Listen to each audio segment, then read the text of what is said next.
Okay, so, hi, hello, welcome back to another Creepypasta Story time. So today I do have a creepypasta that I actually never heard of before. It's called The Strangers. But before we get into it, I do want to say, thank you guys so much for clicking onto the video. It means a lot to me. And yeah, outside that, let's get into it. So, The Strangers. My name is Andrew Eriks. I used to live in a city you probably heard of called New York. My mother is Terry Eric's Teresa.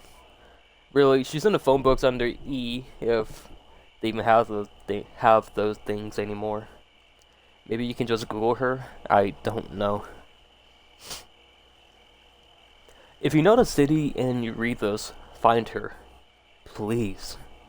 Don't show her this, but do me a favor and tell her I love her. And let her know that I'm trying to come home. Really. It all started around the time I turned 25.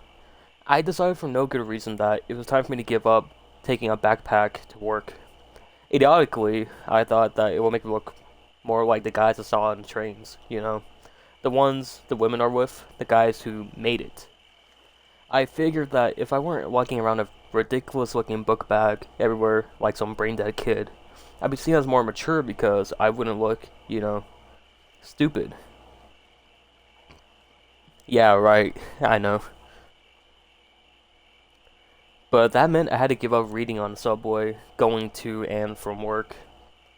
See, I get a seat because I got on early, then hide a book under the backpack in such a way that it's peeking out just enough for me to see it. Because, who wants to get jumped for reading? And like hell I was gonna wear a messenger bag. Please, you're joking, right? For a while, I had an MP3 player that I got from my mom. That helped pass the time for a while, and I could even put the books on it from the library. It was perfect because no one could tell what you're listening to. If you nod your head every once in a while, they think it's music. But I dropped the thing getting off the train in one of those shoving let me off the damn train fits. Ever since then, I've been shutting down ever since then, it's been shutting down at the end of every song. If I don't tap it, they skip the next track. So I gave that up too. Instead, every morning on my way in, I like to sit on an endless A train with nothing to do but watch the other passengers. I was relatively shy. I'm serious. I talk like I'm not, but I really am. See, I didn't want to be caught looking or even looking like I was just looking. Instead, I watched people from the corner of my eyes. I figured out pretty fast that I wasn't the only person in the world who wasn't totally comfortable out in public. Different people hid it in different ways, but I could see through them. I made groups for them in my head. First, there were the fidgeters. Sorry, I had a hard time reading that one. Fidgeters, who couldn't get comfortable. Always moving their hands, shifting their weight, and edging their legs closer to the seat. Then away. They were the most nervous types. After them, second, we have the fake sleepers, who would take a seat and practically close their eyes on the same movement. And lots of them were rich white guys who did this to avoid giving a seat to a pregnant woman or an older person. When I saw them, I gave my seat up right away because most of those guys weren't really sleeping at all. And I tried really hard to get close and accidentally kick their shoe or something. Then I'll be like, "Oh, I'm so sorry, I didn't mean to wake you, right?" Anyway, the real sleepers, my third group, shifted more suddenly. Whenever we stopped or they were startled by a loud noise, the fakes just zoned out the second and they sat down until the moment they reached their stop. At which point they hop up, peppy and alert, and jump off. I didn't like them much. Why do you ask? Then comes the fourth group, the MP3 player addicts. The one people will probably lump me into if they had watched me in my earlier days. The people in this group were related to the fifth group, the occasional laptop losers. And those in the sixth group were ordinary people, the ones who traveled in groups and talked too loudly. So, New Yorkers. I cracked myself up. Anyway, right around when people watching was getting very same old. I had my first surprise. A middle-aged white man with brown hair, completely average looks, and a casual Friday clothing. Dockers, business-friendly sweater, you know the type. He was so normal, and he was almost too normal. You know what I mean? He had nothing special about him. No funky hand movements. Didn't weird laugh or anything. It was as if he had been designed by one of those cops shows to fake you out. Like he was born to melt into a crowd. That's why I noticed him.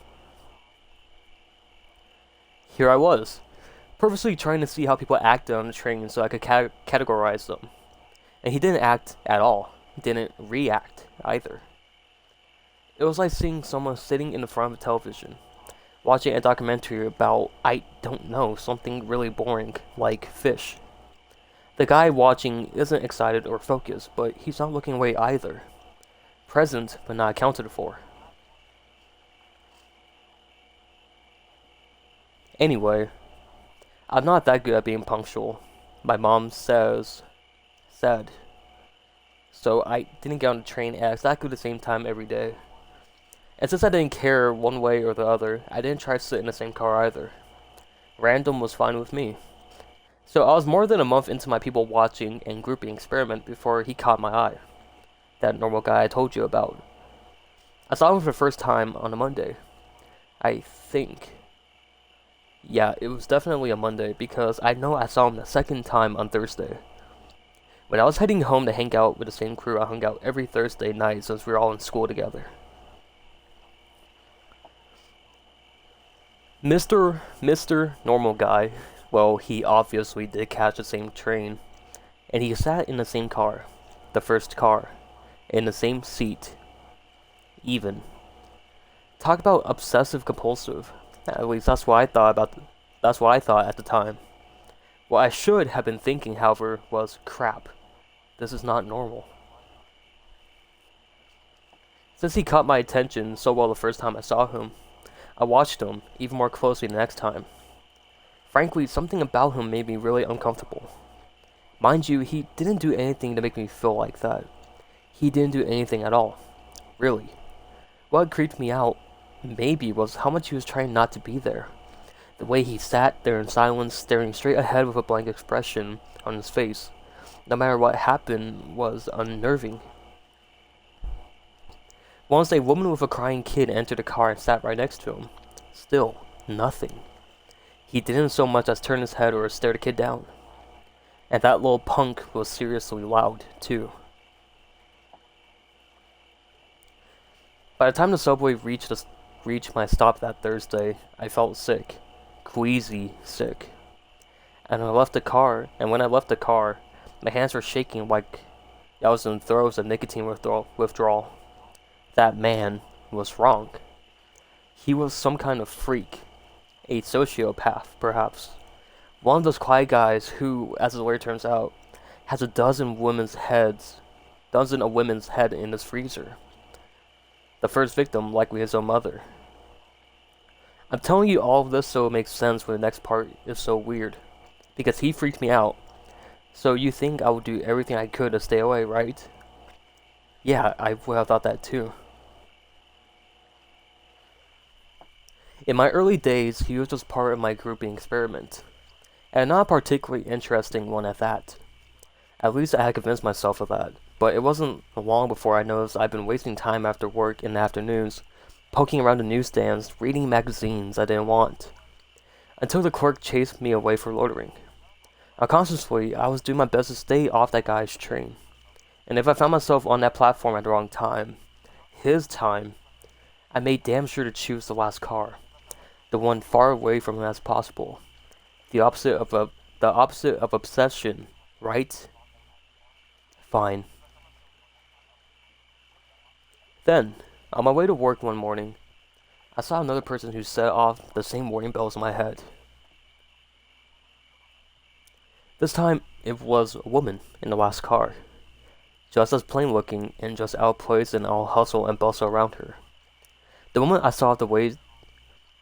saw that she was in his category, I only realized it later, when I had a lot of time to think about it.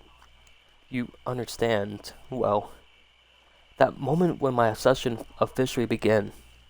All of my people watching, which had begun as a way to keep myself from dying of boredom, became a religion to me. I couldn't set foot on a subway platform or ride a bus without examining everyone and filling out a mental checklist in my head. Plain clothes, solid colors, no brands. Check. Expressionless, no casual glances out of the window or towards other passengers. Check. No bags, purses, or accessories. Check, check, check. We've got another. I started calling them the strangers. Like any other convert, I loved that connection. Finding my next stranger fix was my ritual. I didn't see them every day, even after I started taking the subway more than I needed to. But they were there enough often. They were there often enough. Seeing one would set me on edge, make my palms sweaty, and my throat dry. I know that sounds like a bad thing, but like I said, I was obsessed. Even though they didn't pay me any attention, they never looked at me or made eye contact, treating me as if I was invisible. I still felt like I was totally exposed in their presence, a flashing neon sign in the middle of Times Square, as it were. I could see them plain as day. How could they be so oblivious to me? But they never noticed me, not in any way I could tell. And when my curiosity finally gave my fear a beatdown, I decided to follow one of them. I thought I should go back to my first, the man on the afternoon train, who always chose the same seat in the same car. I imagined he'd be easy to find, so I went to a likely platform and waited, watching for him in the windows of front cars that pulled in. Eventually, there he was, and I got on and took a seat diagonally across from him, doing my best to look inconspicuous. We rode until the end of the line, and he got up and walked out before I did. Keeping a reasonable distance between us, I tailed him. But it wasn't much of a trick. He didn't even leave the platform. He took a seat on one of the cleaner wooden benches, and expressionless as always. And I went behind one of the big map boards and waited, trying to look blasé. After a few minutes, the next downtown train arrived, and I watched him get in and take the same seat. I didn't have the courage to follow him again. He hadn't gone anywhere. He just rode to the end of the lines and then what? Rode it back? What possible reason would anyone have for doing that? It nagged me. Long after I'd taken the next downtown back home, I tried to get some rest, but I couldn't leave it alone.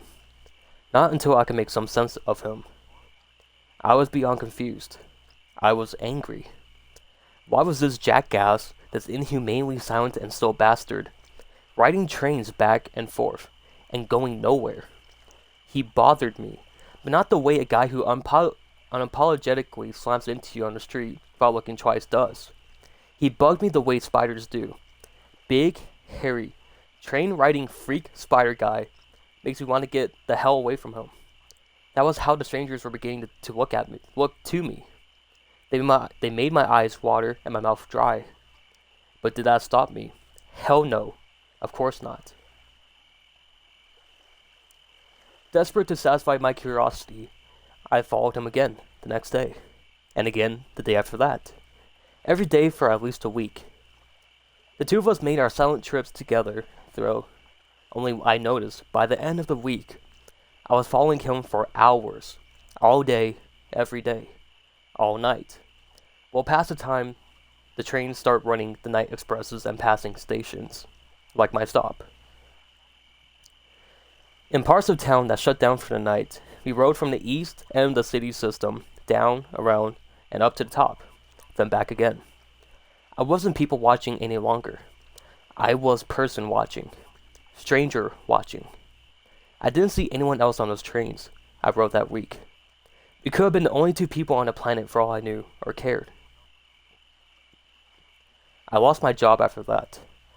My manager was nice, but it didn't leave any room to beg. I had lost my concentration, my focus. I had become totally unproductive. It was actually kind of a heartfelt speech, to be honest. He had been a nice guy, but you know what? As distracted as I was, I can barely remember him, or the words that came out of his mouth during the talk. All I could think about was, while he was speaking, was my new work, my responsibility, my vigil.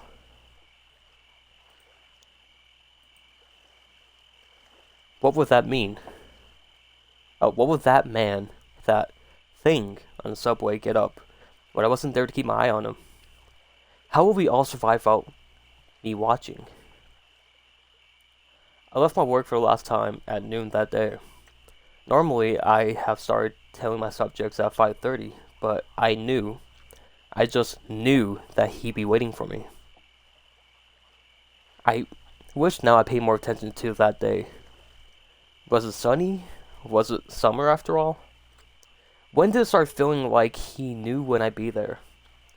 I wonder because that was the last day I could have walked around downtown. My last chance to have a beer or two at the joint with the cream-colored menus and tables on the sidewalk. I could have sat there checking out the girls walking by in their summer dresses, or would that place make me drink wine? Whatever, it doesn't matter. The point is, I could have had a good time, gone home and put all this insanity out of my head. I could have looked for a new job and started reading again. Instead, I waited for a train. Many trains are on the tracks at any given time in the city that never sleeps. So, I sat in the station for at least an hour until I was scored. There he was. Finally. Framed in his car, in the first car window as the train pulled in. I waited for the exiting crowd to thin, to shove past the stragglers, and was surprised that my skin wasn't clammy, my hands weren't shaking, my heart wasn't pounding. I sat, for the first time, right across from him, directly in his line of sight, and watched him make a change. Any change. Eyes, mouth. Hell, if one of the hairs on his head had moved, that would have been something. But no. No change. No anything. Did he recognize me? If he did, I couldn't tell, and I was looking hard. We had to be a strange pair, sitting across from each other that afternoon, staring at and into one another. Because this time he had looked at me. I'm sure my face said plenty, and I couldn't believe I was able to keep as still and as expressionless as he was. Because inside, I was screaming. React to me, you freak. See me, damn it. Because I sure as hell can see you. You spider-brained bastard. But I didn't scream. And he didn't answer. Not during the first trip uptown. Or the second one down. Or the third. Or the 10th. We rode into the night together at the end of each line. And got out and waited. This time I didn't play. I mimicked him exactly. Sitting right beside him on the bench and staring straight ahead. But always watching him from my peripherals. And still, nothing. But two could play, right? At last, we made our final trip together. That day, I felt untouchable. I was downright smug. So certain I had him, and that he knew it. The conductor, mostly understandable on the speaker, announced that this would be the train's last run for the night. He'd be switching to a different train when we reached the last stop, and the engine and the car I found myself in were retired for maintenance. So here it was now, officially, the last night of the trip. I'm not too proud to tell you that I always let him get away from me. Before this point, when it was this late, the end of the line is a long way from my home. And if the trains go slow at this time of night, the buses are far worse than waiting for Santa's sleigh to show up and take you home in July. But this time I thought, what the hell? I'd follow him. And finally get a look at where he was. What he was. When the train stopped running, maybe this time I get some answers. The subway rolled on towards the end, and my stomach rolled with it. The car emptied like coffee through a filter until it was just us. Two silent watchers beneath the city. I fought to keep a crawl, and then stopped. The doors opened to no one. The end of the line. The stranger didn't move, didn't react at all. The car stood still. Doors open, and I could hear a few stragglers faintly far down the platform, making their way out of the station, their footsteps echoing in the silence. Nothing. The speaker system crackled in a half-assed attempt to let any sleeping riders know that we'd gone as far as we could. Still, nothing. And then I heard footsteps again. A conductor perhaps popping his head into each car to make sure it was empty before he took the train to wherever the hell it goes for the night. No matter what I heard, however, I wasn't about to take my eyes off my captive.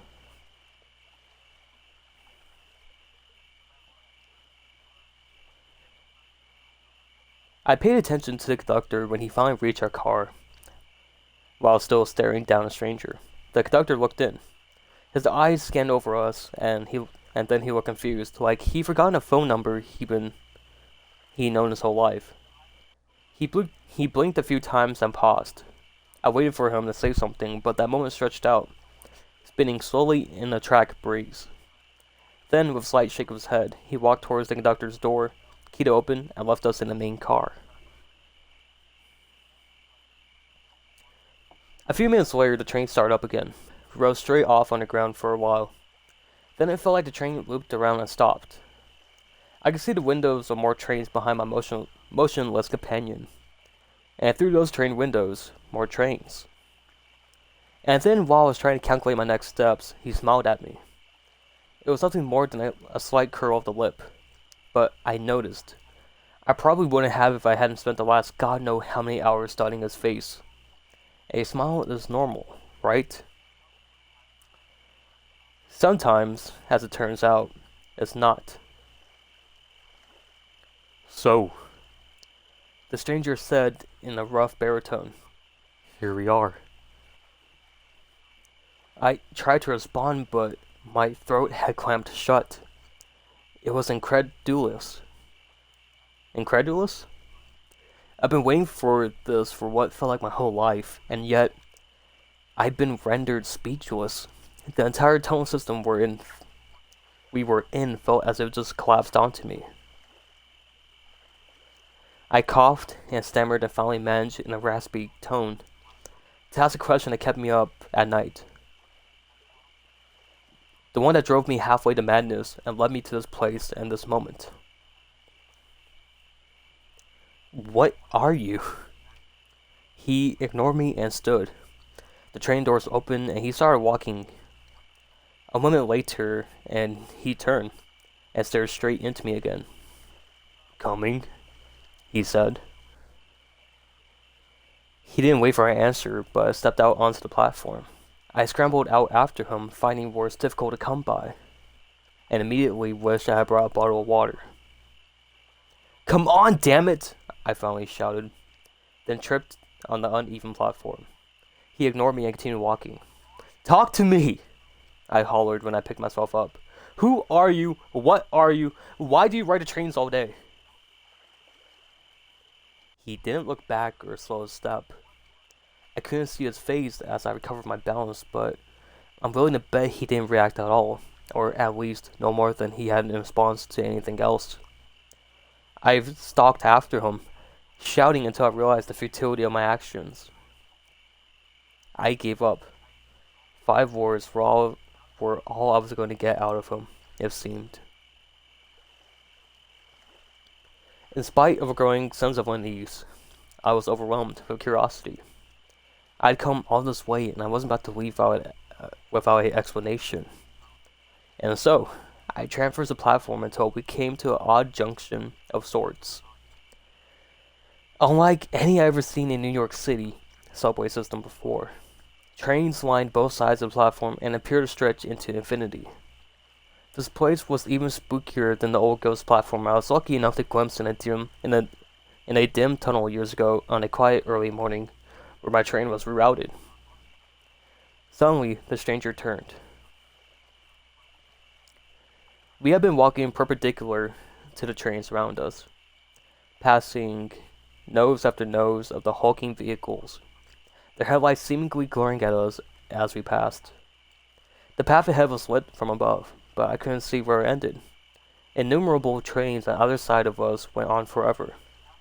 So far as I could tell, far too many trains to service one city. I realized even one as densely populated as New York, no one needed this many trains. It wouldn't have changed anything, I know, but I probably should have paid more attention to that at the time. I'm not sure how long we walked. I had a watch once, but it broke and I never replaced it. Kinda like the MP3 player now that I think about it. Go figure. Pathetically, I took out my cell phone at one point, but as expected, I had no signal. The stranger stopped every now and then and looked at a subway car for long enough to get me jumpy, but then he passed on. I stand there looking at a train he paid so much attention to, seeing nothing out of the ordinary at all. Finally, after who knows how long, I saw what he saw. The trains weren't all the same. We walked past tons that were similar, and then we come upon a different model.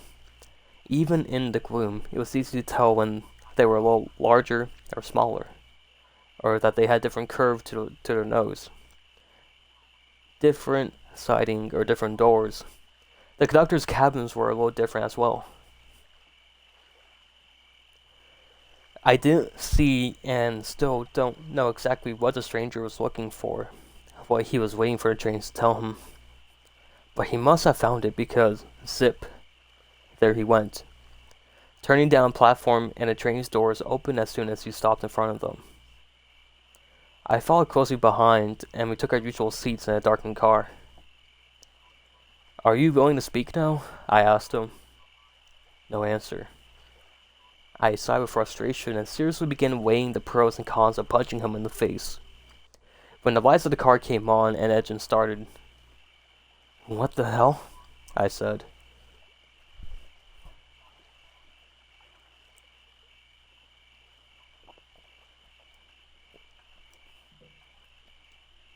When he locked eyes with me then, he actually looked sad.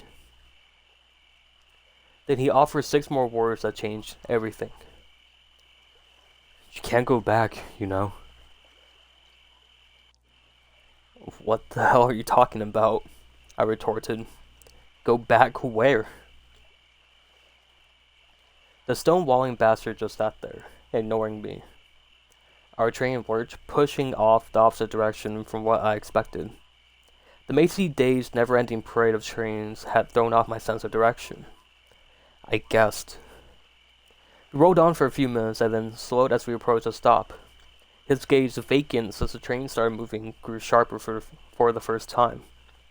I got the sense that he was finally staring at me, rather than staring at the direction I happened to be in.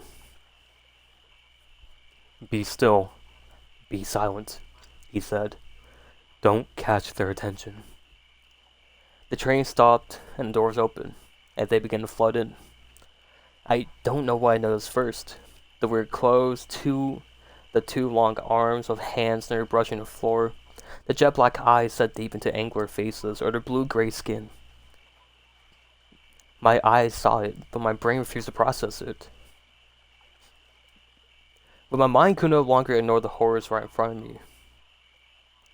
It was all I could do to stimmy the shriek which was threatening to tear its way out of my throat. My frantic heart felt like it was going to explode out of my chest, like a strummed bass string.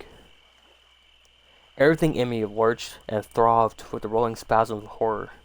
My head grew dizzy, my eyes fogged over, which I was thankful for, and I felt bile rising in the back of my throat.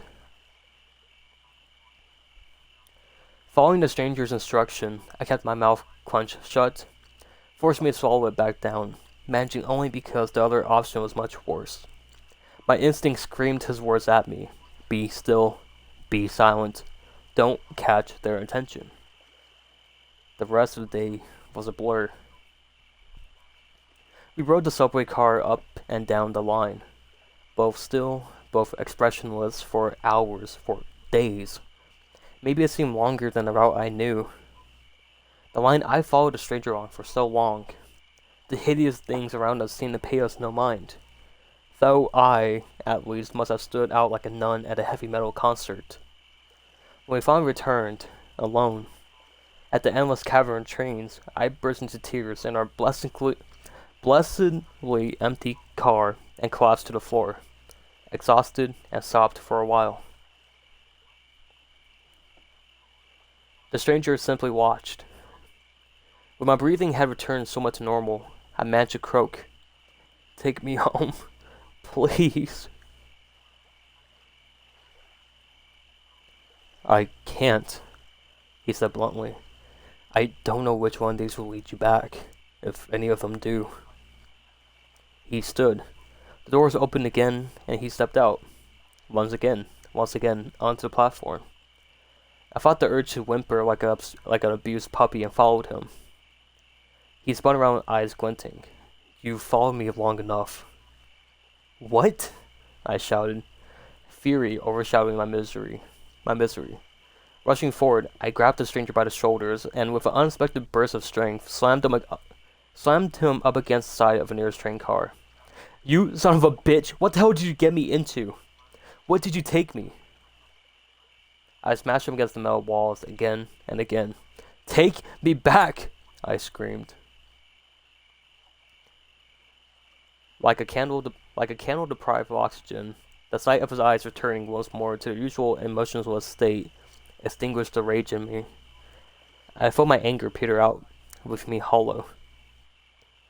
"Please," I begged again. "Please take me home." "That's not how it works," he said. "Go your own way. Be still and be subtle. And they'll think you're one of theirs." "One of their what?" I demanded.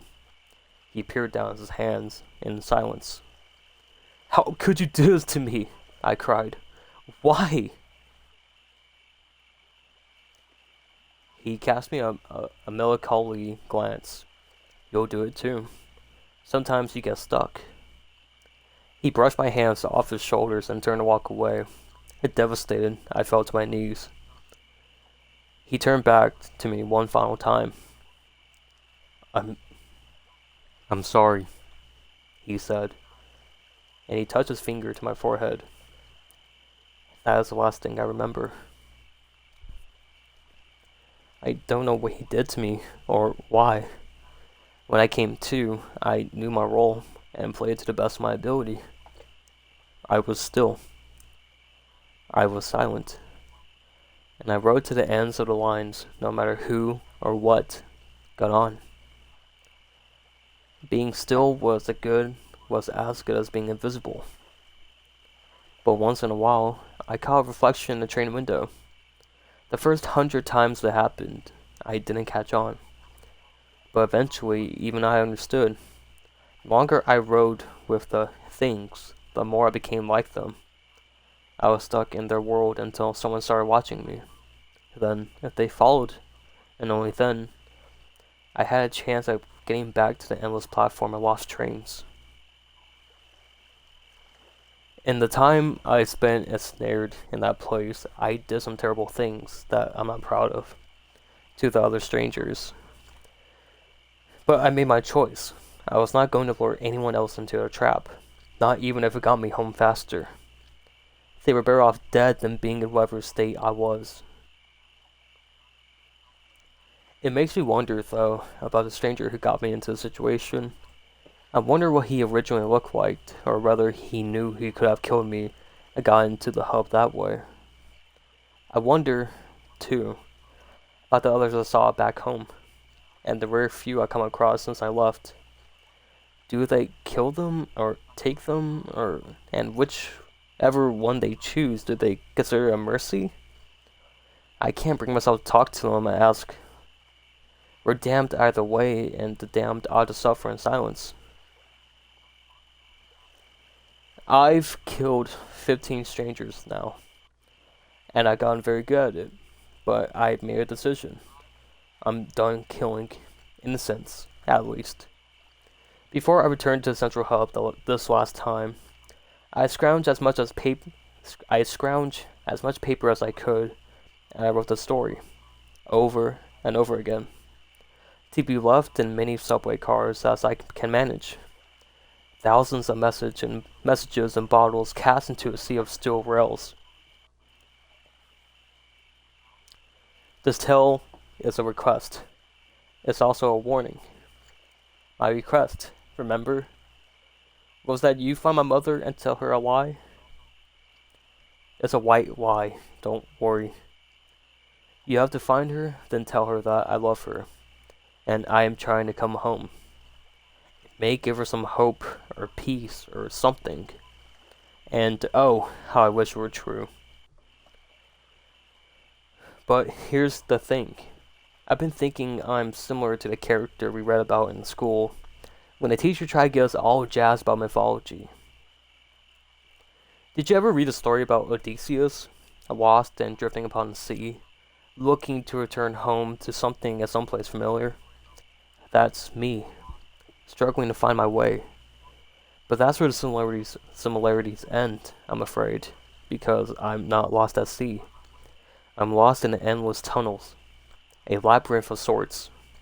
The distinction is important because labyrinths are designed, they're built, intentionally, and just like those of old legends about Theseus, it's the same here. Someone or something made this impossible place, and they're going to pay for what they've done to me. The rules of this place have transformed me from what I once was into something else entirely, something horribly inhuman, and then something else again. They create a monster, and if that's what they expect, I'll be the minotaur in this labyrinth. And if I can, I'll tear it down around me, and take the ones that built it along for the ride. They have no idea who they're dealing with, and they should never mess with a New Yorker. My warning, because I'm trying to be a good Samaritan here with my balled up stories scribbled on dirty paper, is that I stay as far away as possible. Even in public places from silent, expressionless people, just keep your distance. They may kill you, or something far worse. If you see them, run far and run fast. And even more importantly, I beg you, do not ride any train to the end of the line. That ride might be your last, or it might just last forever.